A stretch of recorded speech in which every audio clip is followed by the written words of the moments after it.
Operations Section Chief Paul DeMarico, an evacuation update with Sheriff Justin Smith, followed by closing comments with our Incident Commander Dan Dallas. After that, we will be taking questions from Facebook, so if you have any questions that haven't been covered during the meeting, please go ahead and put those in the comments and we'll monitor those.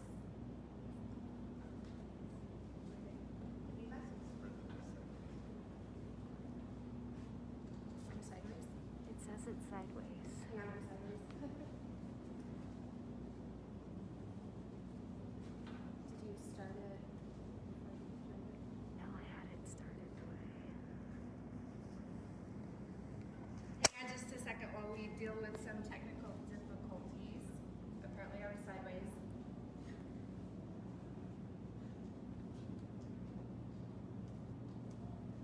Why isn't it? It's not letting me turn it. We might have to stop it and restart Okay, it. we're gonna stop this and start it again so that we have it turned the right way. The map will make sense. So stay tuned while we restart the meeting.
It's live.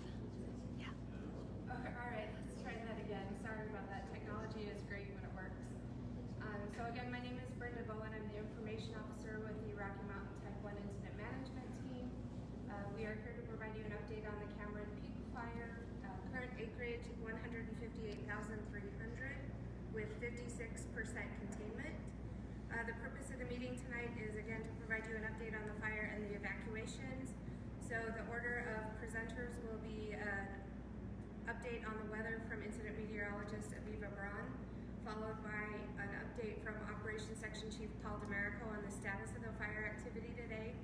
We will then have Sheriff Justin Smith provide an update on the evacuations and have closing comments from Dan Dallas, our Incident Commander. After that, if there are any questions that you haven't had answered, go ahead and put those in the Facebook chat. We do have information officers monitoring that. They will either answer the questions if they can, or they will feed them to us and we'll ask them to one of the presenters tonight. So with that, I'll turn it over to Aviva.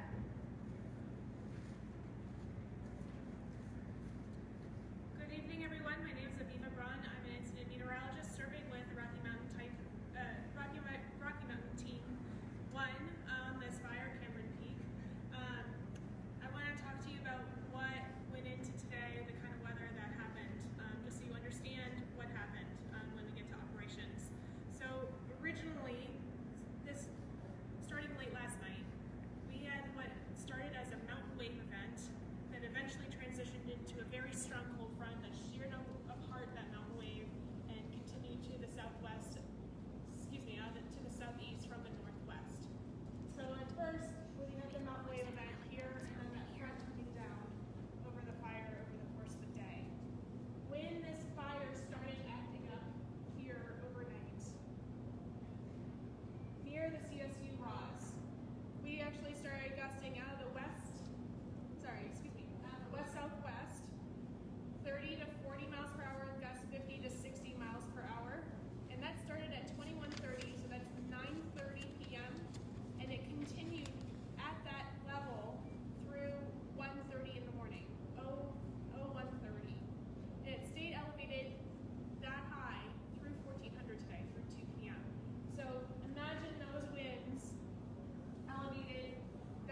Thank you. Paul Americo Operations. Like I've even mentioned with the high winds, it makes a very tough situation for our ground resources that are fighting the Cameron Peak fire. I'm going to start on the west end. So far, what you see here in the black is still holding containment all the way down to the bottom end or to the east side of the fire, or to the northeast side of the fire. We did get wind tested today, as Aviva had mentioned. So we did get one spot fire up on the very northern end, just south of the communities of Crystal Lakes and Red Feather. That we engaged quickly on that spot fire, and as of right now, it is contained, and they're continuing suppression efforts to fully mop that up. We're very confident actually, that this is going to remain, the fire's going to remain where it's at, and the communities will still be, will be protected in Red Feather and Crystal Lakes. As we move down, we continue to patrol and monitor all containment lines, and this is where we came up with, where we had the big run today. Aviva had mentioned the winds. We also, fire is not just weather driven, it's terrain driven, and a lot of times with these canyons, winds will funnel through them. If there's even one ember or piece of heat along this line, it can ignite and get active fairly quickly, especially when you're looking at 60 or 70 mile an hour winds. And that's what happened yesterday evening. And the big question is the why. You know, this piece of line has been open for quite a while. The reason that being is that's a really tough piece of ground to put any firefighters in, period, and even aerial resources, especially with the winds that we've had. With the high winds, we're not able to fly any aircraft. And that has been the case over numerous times on this incident. So due to that, as you mentioned, the winds picked up. We got a call about midnight last night that things had gotten fairly active and we're gaining a head of steam. So our night shift, some of our data resources continued to engage the fire. We were mostly successful in keeping the fire currently south of the Buckhorn 44H road, and it has bumped County Road 27. Currently, we have fire resources scattered down from the 44H Buckhorn Road, down County Road 27, all the way to County, or to, I believe that's Highway 34, County Road 34. What we're doing is we have those resources spread out, and we're trying to keep the fire within that box. We did initiate a structure protection specialist group from the EOC, and we have 64 Type 1 structure engines en route to the fire. Currently, 5 have arrived. We have placed those Type 1 structure engines in the communities of Glen Haven and Cedar Park and the retreat area, where they can be accessed. Now, some of those areas will not be able to be accessed by such large engines, but we do have wildland fire engines also in some of those areas that are accessible by the bit larger trucks. Our plan for the next 24 to 48 hours is to continue. Our primary objective is structure protection and point protection throughout the communities of the retreat, Glen Haven, Storm Winter Center, Cedar Park. We're doing that. We do think that we said we're going to have a little bit of relief, but we still have some watch-out situations in the coming days. That being our priority, structure protection is life and property. And then next would be for us to look at how are we going to keep this in this box. So we're going to be focused on largely on most of our suppression efforts along these road systems. Again, when we get out into this area here, we have an issue getting folks in there and accessing that. So we're going to be continuing to look at options and alternatives in there. But for the most part, it ended up at the end of the day today being much better than anticipated. And right now we're feeling very confident about what we have here in the coming days. And I'll be sticking around for any questions that you may have. Thank you. Good evening, Sheriff Smith. First, I was advised that the sound, I guess, is a little difficult, so I don't mean to shout, but I am going to try to get closer to the camera and speak up, so hopefully it makes it easier for folks to hear what's going on. Give you an idea, as we were dealing with structures and getting people evacuated, etc. Our crews were out all night last night because we knew what stuff had been forecast by the Weather Service. We knew it was going to be an extremely difficult day. Because of that, a few days back, we had actually gone back and done an evacuation of all the upper Buckhorn, or everything on 44H that had been put back in some time ago. We knew this was coming, and we knew there was a strong push. So we had already evacuated the folks in that area However, as these wind forecasts came in and we knew a steady 30 to 40 throughout the day and the forecast of 60, 70 mile an hour gusts, we knew it was going to be an extremely difficult day. Part of our reasoning on where we did the evacuations was based on the forecast, including winds pushing west to east and winds out of the northwest pushing to the southeast. So it really broadened the area, because our area of concern originally had been down the Buckhorn and going east. Obviously that would continue, but as we got out to the to Stove Prairie area and down the Buckhorn, it was unknown at what point it was going to go out, or could it turn, or just as importantly, the potential. We've talked for some time about Glen Haven and the retreat being a concern. A lot of it's discussed how the terrain works. There's a real funnel to bring fire there. So as we started our planning yesterday, our concern mostly really dealt with all that area around Glen Haven, the retreat, even Storm Mountain. We were concerned about the potential. So last night we'd already done some voluntary evacuations. We wanted to give folks a heads up. It really became a big concern for us this morning around midnight to 2 o'clock. That the staff we had out that were spotting all night, we're seeing that fire get extremely active much earlier than we thought.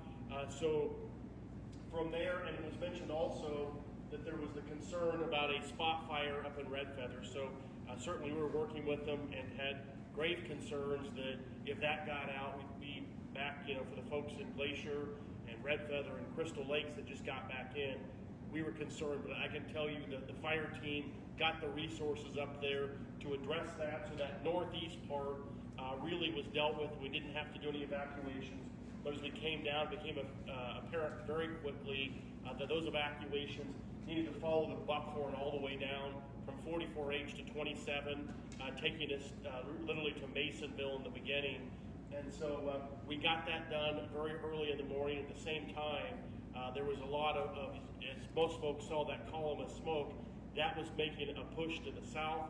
And so fairly early in the day, we made the decision to hit those areas: Glen Haven, Drake, County Road 43, the retreat, Dunraven Glade, many areas. We recognized that potential, so we got on that. But then those concerns continued as we saw this fire, and obvious to anybody who watched it or can see what's been drawn in. It made a lot of miles a run today, and our concern was once it got to County Road 27, it certainly, and having been up there all night and all day, I saw how intense this fire was in areas. We had every reason to believe there was a strong likelihood it was going to jump 27, get up and get into the Redstone Canyon area. So we made a push to get everybody out of Redstone, because if you know how that works, we've seen those fires before. They have jumped across before, and then we'll jump a mile or two. So we got Redstone out, and then we had a lot of reports of that fire moving quickly, and we also pulled some triggers that we truly had not expected today, and that was the ones that really got us all the way to Horsetooth, all the way up to Lori at the top, and even concerned about Risk Canyon. So this was really almost an epic day for doing evacuations, and again, for everybody that's been moved, I know it's extremely difficult, and we hate to do that to you. However, there's nothing worse than the concern of losing life, and the way these winds were changing today, the ability of this thing to go any direction. That's what was tough. If it hit any of those areas strong, there was going to be structures going in, and people weren't given a heads up there was going to be loss of life. So we pulled a lot of triggers today, but at the end of the day, they're mostly held at County Road 27. I know there's at least one spot on the other side that's being addressed. Based on that, we're really going to watch tonight, work with these crews as the reports come in to make determinations on those areas up through Risk Canyon, down through Lori State Park and up to Horsetooth. We'll really be evaluating that tomorrow, and just understand if we see things have changed and we're confident that's been locked up, we'll be working to get folks back in as soon as possible. The concerns down in Glen Haven and the retreat area and Storm Mountain, I think, are still significant going into tomorrow, depending on what that fire does. So I don't see any real likelihood of those areas changing tomorrow. I don't know about that far east part, but we're sure looking at it, and if conditions are such, we may move some of those back. However, I would say everything down to Masonville, we're probably going to hold for at least a few days. When folks understand what's happened to structures, that they really appreciate how dangerous this fire is. Just a few things, because we do know that we lost structures today, and for anybody who is impacted, our heart goes out to you. That structure loss actually starts clear back at the top end of the fire, up off Pingree Park Road. That fire ran out last night, and it came through really between Lazy D and where Inca is up there. Folks know that. It's on both sides of 44H. That's where it really ran through. It did come through the Poudre Springs area. When I got up there middle of the night, structure protection was really working at it. There were a few structures lost up there, were our best estimates. We're not going to know for a little while what those are. It's an extremely dangerous area. There's downlines, a lot of trees coming down. But we will be working with the damage assessment teams to get them back up when that is safe. But it's much better than I expected up there. For anybody who's curious, Sky Lutheran, when I left midday, was still good. It had worked around there. For those that asked about George up at Hourglass, George fought some fire on his property last night, but George is good. The Pingree campus is looking pretty good, as are the structures to the south of the Pingree campus. However, when it came across and came up over Pennant Pass, it worked around some of the old black, and it cut back down. It missed the ranger station area, but it's back up in there. It got into Crystal Mountain. We know there's structure loss up there, but there is just no way to get back into those areas right now. So when it came back down, to give you an idea, it came back out on the bottom end by Anaha, excuse me. It's just by 44H, the road right there, and then a few miles south by Springtown Gulch. There's an area maybe a mile wide or so where it came out, and we know we lost some structures in there. There's areas in there that are very burnt. Going back a few miles, it's a little better, but there's still active fire. And I know structure protection got back in there when it was safe to do so, but understand, if you're wondering what these conditions are like, between the fire and the wind, there are a tremendous amount of trees that are down, very dangerous, so there's a lot of caution in there. I don't know about structures on 44H. I was back up in there this afternoon, and certainly there's fire burning up there. It's an extremely difficult and dangerous area for the team to address fire, because there's not a place for lookouts, there's not safety zones, it's trapped. So sadly, structures in areas like that, there's not a lot other than preparation ahead of time that can be done, but I know they were doing that work. As soon as we have the ability to start putting a structure count or assessment, we will. It was a bad day, but I will leave you with this. It could have been, and very easily could have been, a lot worse. We have no reported injuries, no deaths. A lot fewer structures were impacted than we truly anticipated based on what we saw. With that said, there's certainly a lot of folks that got hit. We're going to pick her up for another day tomorrow. We welcome the new team in. There are a lot of folks that have been here and know this area and have been with us through other fires. And so with that, I'm going to turn it over to Dan Dallas.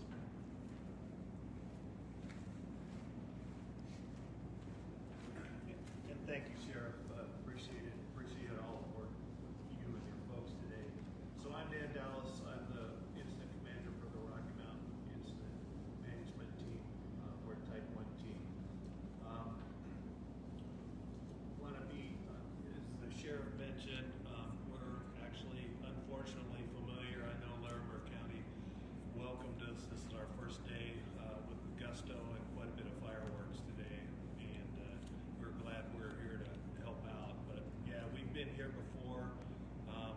Been, of course, on the big fire, High Park, but Crystal Reservoir Road, we're here helping with the floods here in Boulder County, so we have some familiarity with the place here. And so when we start talking about places, we know where it's at. But it was, as mentioned, both with weather and the sheriff, we expected a very dynamic day. We got it.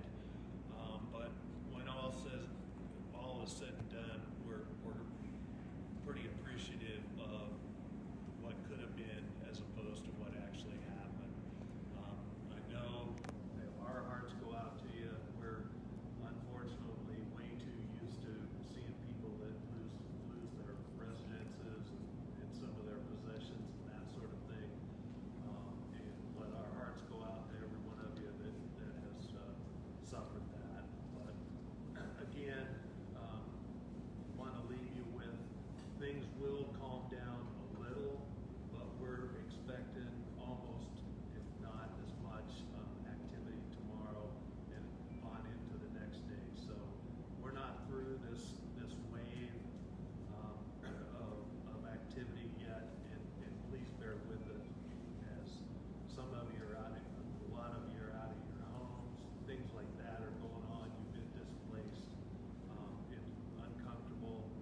So I'm going to keep Incident Commander Dan Dallas up here. One of the questions that we got is about the Hyde Park fire, and is that helping in this case? So Dan, I will turn it back to you. Address that. When I saw the what's that? Oh, when I saw the fire perimeter, I said, "Boy, that looks really familiar over there." So, what happened with the Hyde Park fire scar? A lot of that has come back to grass and young trees and brush, but that actually it doesn't stop the fire, but it slows it down significantly when you have a fire scar. So yes, the Hyde Park fire scar actually years later did help us in a way. So Okay, Sheriff Smith, the next one is for you. We have a lot of questions in general. Is there any concern east of Horsetooth and evacuations to the west side of Fort Collins? They've mentioned Bellevue, LaPorte, Estes Park has been mentioned, Loveland has been mentioned. So if you could address that bigger picture. Yes, thank you. Very good questions. At this point, when we talk about, I'll address Horsetooth first. We don't have concerns at this point about it going any further east. In fact, based on the fact that this fire did almost completely get caught up to the west of County Road 27 or in that Stove Prairie Buckhorn area, I felt a lot better. Throughout the day, we had a belief that was going to jump it and really be up in there. The fact that it's not, at this point, makes the game significantly different. However, that one spot fire could change that, and I know they've got crews working up to get to that spot fire that's on the other side. So from there, we're really going to be addressing our need to have those evacuations around Horsetooth tomorrow, the ones that we have. It's not a promise they're going to go away, but if that fire gets held, it could change that because we realize that's a tremendous area of coverage. But obviously, when you see how much was covered today, you have a good appreciation for why we think that. Back down to Estes Park, no, at this point in time, when you understand the drainage this fire is coming out of, that here, where this bulwark ridge is and some of the other drainages, that's what would direct it down towards Glen Haven. We don't see anything right now that would push it back up to Estes Park. So for there, we're looking more down towards the Glen Haven Drake area. Anything can happen, however, there's no reason for us to anticipate anything different coming back to Estes Park.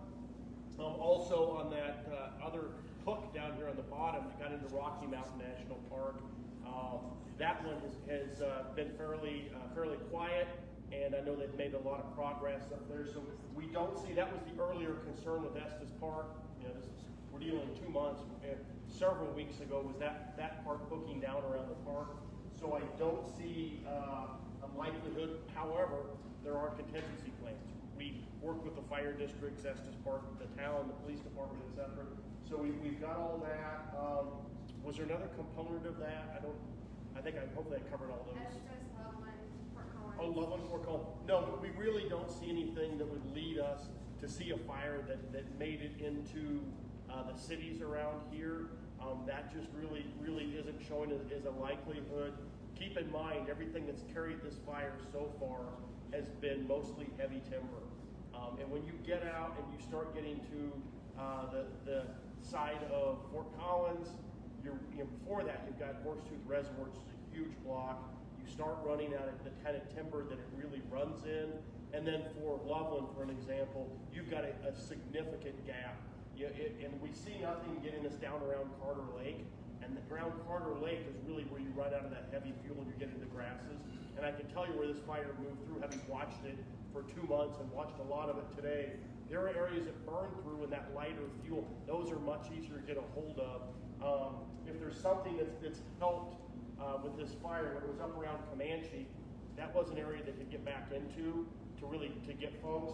Now that it's out here, even though that's not a good area to be because of the structures, it is an easier area for these fire crews to work in. And keep in mind, when you get down along County Road 27, Buckhorn, and Stove Prairie, you're getting into a large grassy area and lighter fuels.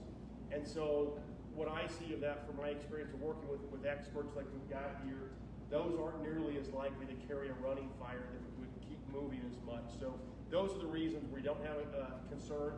Do we have pretty much everything in the contingency plan? Yeah, we do. That's just the hard work. While you're still up there, they've also asked about Red Feather Lakes and what are the chances Yes. of re-evacuation?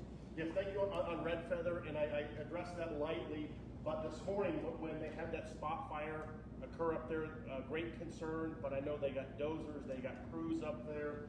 However, pretty darn confident, and this was, as was mentioned, this was a test day with those kind of winds. This was a real test. The fact that they really got line, they're pretty darn confident on around most of the rest of the fire, makes me feel a lot better. And even though this was a really bad day for folks in this area, when this thing jumped in the beginning, we were looking at fire on two completely different ends. The fact that it passed this test makes me feel a lot more confident. Can I tell you for sure before this fire's out that we wouldn't have some problems in the north? I'm not going to tell you that, but I'm going to tell you that likelihood at this point is extremely, it's a lot lower. So at this point, the fact that they're going to button up, and what that does for us as a community means that those resources of about 1,000 personnel, a higher percentage can work this area, and they're not working here and here and here and here. So I think that's going to help us in this area as it comes through. So when you get up there to Red Feather and that, definitely today showed that they've got good line up there. One more, and then I'll let you off the hook. That almost sounds like a promise. I know. We've also been asked when might we know more about structure damage and assessments? A very good question. Because of where these structures are, these aren't ones that we can get to quickly because they're a very active fire area. And I'll maybe give you a little explanation. When we had structures along the Cooter Canyon on that push over Labor Day, we were able to get back, obviously, right off the Cooter Canyon very easily. We had an idea what was up there. We had a little more difficult time when it got up on the other edge of the fire up here. And that one took several days to get to. I'm going to tell you, I'm looking at days ahead, I believe, before we're going to be able to get folks back in there because these areas have not just burned through. There's a lot of fire, and even getting up places like 44H, I can attest. I pulled a lot of trees off the road today. That's an extreme danger. So there's a lot of trees falling down, and that's not even burn areas. That's just fallen trees. So it's going to be days before we get back in here and can give that as soon as we safely can. We will, and we will share that information. But I'll be honest, it's probably a few days, and that's assuming this fire doesn't cause more problems. One of the things I can warn you about is at this point there's enough going on back there that there's a likelihood that the places that have damage may likely have more damage in the next 24 to 48 hours because that fire is still really hot back in some of these areas. So if we were to go in now and say, here's what it is, that could change easily overnight by tomorrow. So certainly a few days back in here. Thank you very much, Sheriff Smith.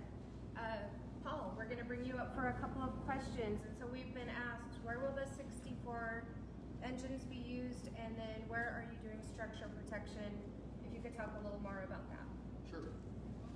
So that is the 64 engines are not necessarily, they're assigned to us, but what that is more like a compact. A lot of states have them, especially the western states. What it is that we had an emergent need for structure protection engines. And we essentially call an EOC, push a button, the state gets together,